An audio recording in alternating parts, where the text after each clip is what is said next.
જામનગરમાં અચાનક વાતાવરણમાં પલટો, સવારથી વાદળછાયા વાતાવરણ વચ્ચે વરસાદી ઝાપટા પડ્યા. જામનગરમાં હવામાન વિભાગની તાજેતરની આગાહી અનુસાર સવારથી વાતાવરણમાં અચાનક પલટો આવ્યો છે. સૌરાષ્ટ્ર અને કચ્છમાં વાદળછાયા વાતાવરણ અને થોડીવારના વરસાદી ઝાપટાઓ નોંધાયા છે. ખાસ કરીને જામનગર, દેવભૂમિ દ્વારકા અને કચ્છના કેટલાક વિસ્તારોમાં આ બદલાવ જોવા મળ્યો છે. આ અચાનક વરસાદી ઝાપટાઓને કારણે ખેડૂતોમાં ચિંતાનો માહોલ છે. રબી પાકો જેમ કે ઘઉં, બટાકા અને મગફળીની પાકોને નુકસાન પહોંચવાની શક્યતા છે.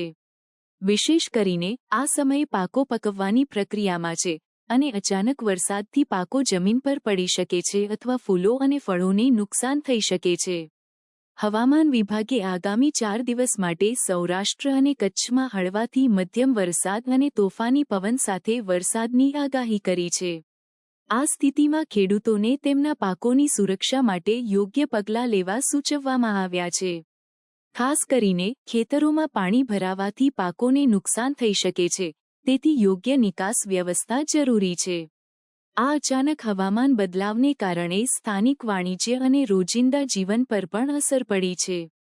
રસ્તાઓ પર પાણી ભરાવાથી વાહન વ્યવહારમાં વિલંબ થયો છે અને બજારોમાં ખરીદીમાં ઘટાડો જોવા મળ્યો છે. તેમ છતાં આ વરસાદથી ગરમીમાં રાહત મળી છે અને વાતાવરણમાં ઠંડક અનુભવાઈ છે.